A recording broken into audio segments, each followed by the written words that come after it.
All right, guys, we're going to talk a little bit today about informal versus formal writing. So whether you're a student or teacher, you want to know how to write academically, and that is formally. It's very necessary. Essays, reports, presentations, research papers are just some examples of documents written in an academic style. And academic writing, when used appropriately, presents a polished and professional image. Academic writing skills encompass strong composition, excellent grammar, and a consistent stylistic approach. So we're going to talk a little bit about that. So what is academic writing? Well, it refers to a particular style of expression.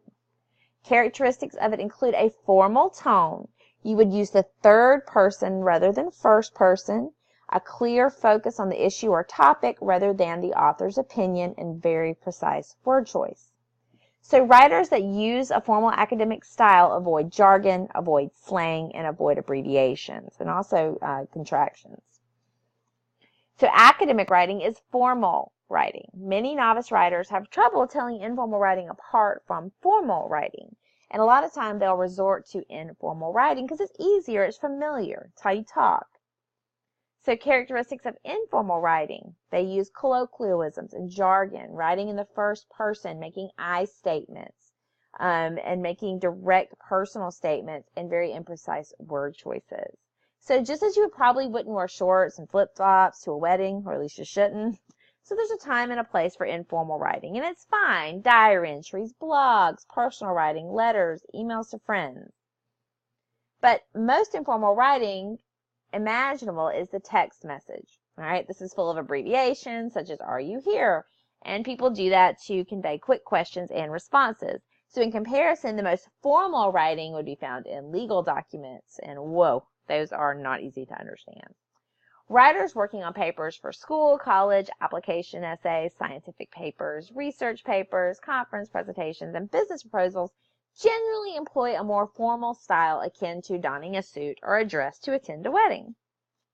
So for example, formal writing, I think he's a loser. We have the I, we have the word loser, which is kind of slang in this case. We have a contraction, he's, that's some informal writing. All right, formal writing. Macbeth's horrific choices caused him to lose everything he holds dear: children, wife, friends, crown, and king. So that first statement, like we said, is informal. The writer speaks in the first person using the word I and states an opinion. The slang term loser is used, which is inappropriate in a formal context. They also use the contraction he's, and if this were in the middle of a paragraph, it would be easier to understand to whom the author is referring. Yeah, we have no idea who they're talking about. But taken as a simple statement, however, it's impossible to know whether the writer thinks he's his best friend, his dog, or a rock star is the loser. The second example is using academic formal style. It's written in the third person. The sentence omits references to the writer and focuses on the issue. Strong, specific adjectives like horrific convey the author's view clearly without resorting to slang.